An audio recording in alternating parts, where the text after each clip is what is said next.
Hi everyone, welcome back to the channel. आज हम exercise 1.2 का क्वेश्चन 3 सॉल्व करने वाले हैं। तो क्वेश्चन 3 है, prove that the following are irrational number. ये सभी नंबर्स को हमें इरेशनल प्रूव करना है। पहला क्वेश्चन है 1/√2। तो सबसे पहले हम इसको क्या अज्यूम करेंगे कि ये एक रेशनल नंबर है।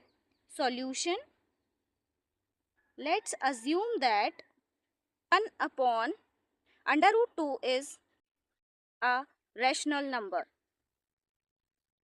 ठीक है, 1/√2 को हमने रैशनल नंबर अज्यूम किया, तो अब हम इसको a/b के फॉर्म में रिप्रेजेंट करेंगे। जैसे 1/√2 को हम क्या लिख सकते हैं, a/b, where a and b are coprime and b should not be equal to 0। ठीक है, b क्या नहीं होना चाहिए, 0 नहीं होना चाहिए। उसके बाद हम मल्टीप्लिकेशन कर लेंगे 1 का b में और 2 का a में। ठीक है, √2 का a में, तो क्या हो जाएगा answer, b equal to √2a। इसको हम इक्वेशन 1 नाम दे देंगे और यहाँ पे क्या लिखेंगे, बाय स्क्वायरिंग इक्वेशन 1। ठीक है, इक्वेशन 1 का हम स्क्वायर करेंगे तो क्या आंसर आएगा, b² इक्वल टू √2 का जब हम स्क्वायर करेंगे तो आंसर 2 आएगा और a का जब हम स्क्वायर करेंगे तो a² आएगा। ठीक है, अब हम क्या करेंगे, 2 को इक्वल के इस तरफ ले आएंगे तो हमारा आंसर क्या आ जाएगा, b² is equal to a²।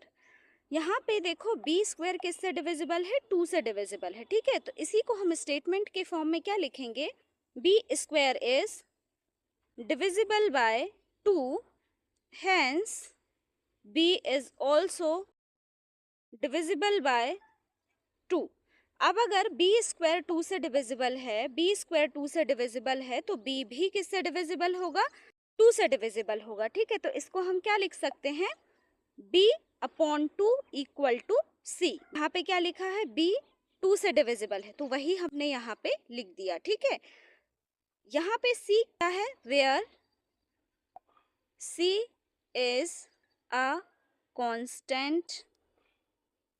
ठीक है, c क्या है, एक कांस्टेंट है, तो हम आगे क्या लिखेंगे, b इक्वल टू 2c और इसको हम समीकरण 2 नाम देंगे। फिर अगेन लिखेंगे बाय स्क्वायरिंग इक्वेशन 2। इक्वेशन 2 का हम स्क्वायर करेंगे तो आंसर क्या आएगा, b² इक्वल टू 4c²। ठीक है, अब देखो हमें यहाँ पे क्या दिया हुआ है, b² इक्वल टू 2a।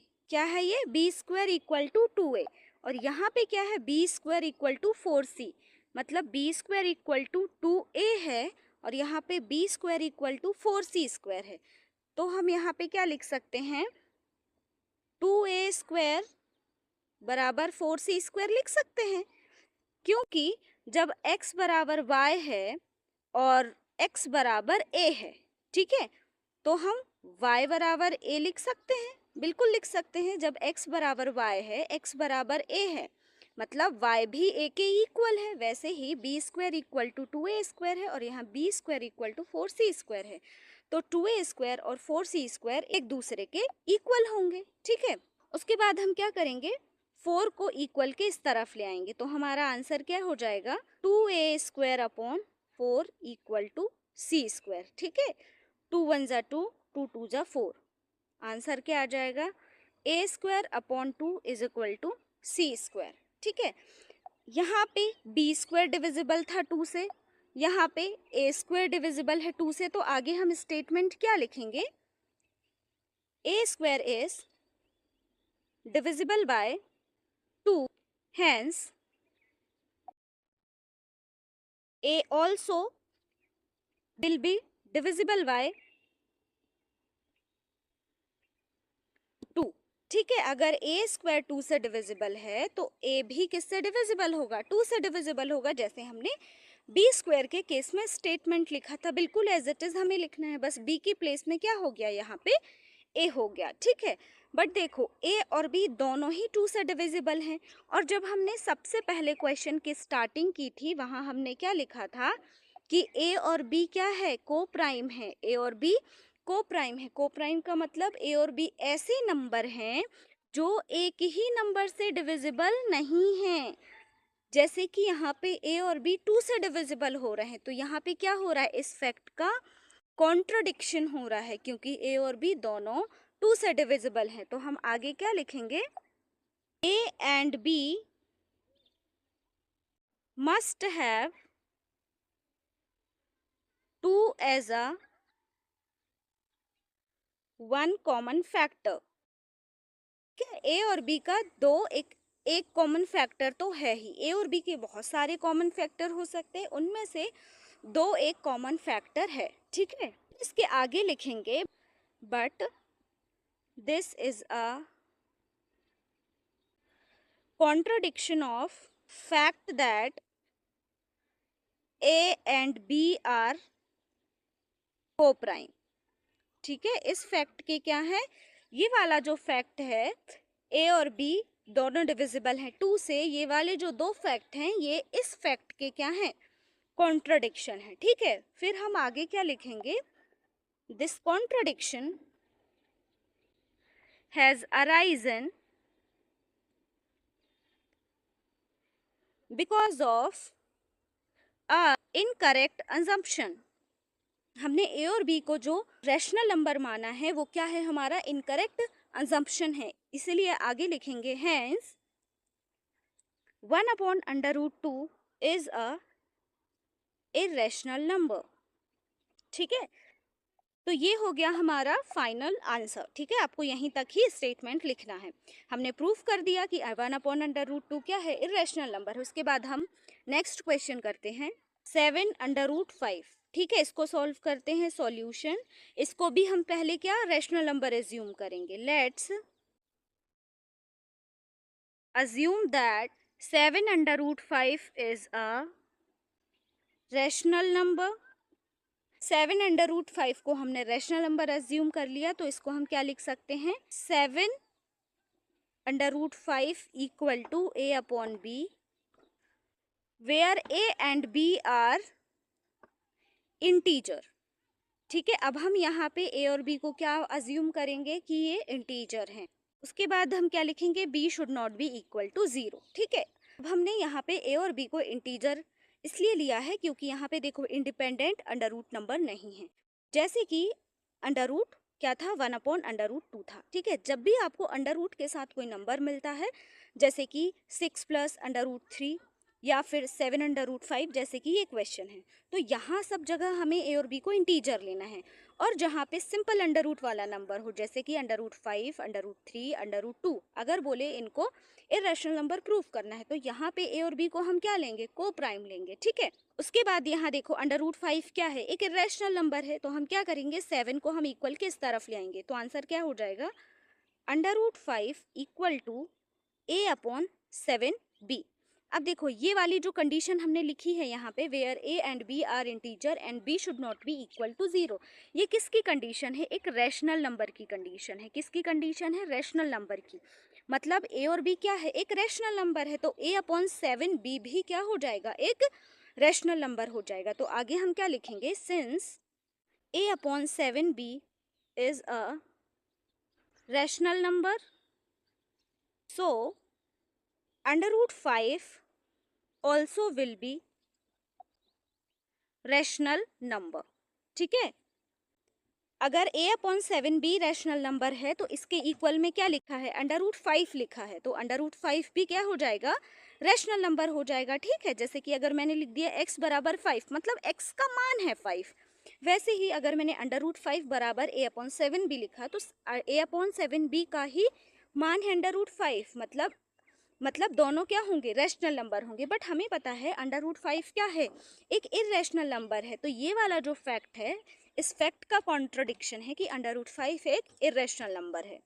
तो हम आगे क्या लिखेंगे, this is a contradiction of fact that √5 is a irrational number.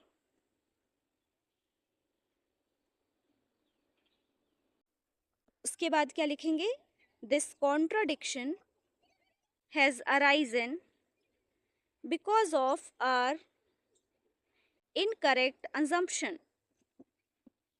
Hence, 7 under root 5 is a irrational number. ठीक है, ये वाला जो स्टेटमेंट है ये सभी में सेम रहने वाला है. ठीक है, हमें उसको ऐसे सॉल्व करना है कि कॉन्ट्राडिक्शन अराइज हो. और कॉन्ट्राडिक्शन क्यों अराइज होगा? क्योंकि हमने उसको स्टार्टिंग में क्या अज्यूम किया था 7 अंडर रूट 5 को कि ये एक रैशनल नंबर है. ठीक है, यहाँ देखो हमने अज्यूम किया है ना, let's assume that 7 under root 5 is a rational number. तो हमारा ये इनकरेक्ट अजम्पशन था, इसकी वजह से ये कॉन्ट्राडिक्शन अराइज हुआ. ठीक है, तो यही हमारा फाइनल आंसर होगा. ठीक है, ये हमने प्रूव कर दिया. उसके बाद है next question 6 plus under root 2. अब यहाँ पे भी हमें ए और बी को इंटीजर लेना होगा, तो इसको सॉल्व करते हैं. Solution, let's assume that 6 plus under root 2 is a rational number. ठीक है, इसको क्या लिखेंगे हम? 6 प्लस अंडर रूट 2 बराबर a upon b, where A and B are integers. ठीक है, अब यहाँ पे 6 क्या है? एक रैशनल नंबर है, और अंडर रूट 2 क्या है? एक इरेशनल नंबर. तो हम अंडर रूट 2 को इसी तरफ रहने देंगे और 6 को इक्वल के इस तरफ ले आएंगे. तो हमारा आंसर क्या हो जाएगा? अंडर रूट 2 बराबर ए अपॉन बी माइनस 6. यहाँ पे एलसीएम ले लेंगे तो क्या आंसर आ जाएगा? अंडर रूट 2 बराबर ए का 1 से मल्टीप्लीकेशन होगा और 6 का बी से, तो ए माइनस 6 बी अपॉन डिनोमिनेटर में क्या हो जाएगा? वी वन जा बी. तो आंसर आ जाएगा बी. ठीक है, अब देखो यहाँ पे जब हमने लिखा है where A and B are integers, and एक और हमें चीज लिखनी थी, B should not be equal to 0. ये किसकी कंडीशन है? रैशनल नंबर की कंडीशन है. ठीक है, मतलब ए और बी क्या है? रैशनल नंबर है. तो ये वाला पूरा नंबर भी क्या हो जाएगा? एक रैशनल नंबर. और ये इसके इक्वल है, मतलब अंडर रूट 2 भी क्या हो जाएगा? एक रैशनल नंबर. तो हम यहाँ पे वही लिखेंगे, since a minus 6b upon b is a rational number, so under root 2 will also rational number. ठीक है, बट ये किसका कॉन्ट्राडिक्शन हो जाएगा कि अंडर रूट 2 इरेशनल नंबर, ये हमें पता है. ठीक है, तो इस फैक्ट का ये कॉन्ट्राडिक्शन है. ठीक है, आगे हम क्या लिखेंगे? But this is a contradiction of fact that under root 2 is a irrational number. ठीक है, this contradiction has arisen because of our incorrect assumption. Hence 6 plus under root 2 is a irrational number. ठीक है, ये हो गया हमारा complete answer. ये आपको पूरा स्टेटमेंट के ही फॉर्म में प्रूफ करना है. ठीक है, तो ये था आपका क्वेश्चन नंबर 3. अगर आपको वीडियो पसंद आया हो तो अपने दोस्तों के साथ शेयर करिए एंड चैनल को सब्सक्राइब करना मत भूलिए. और अगर आपको कोई डाउट हो तो आप मुझसे कमेंट सेक्शन में पूछ सकते हैं. Thank you for watching.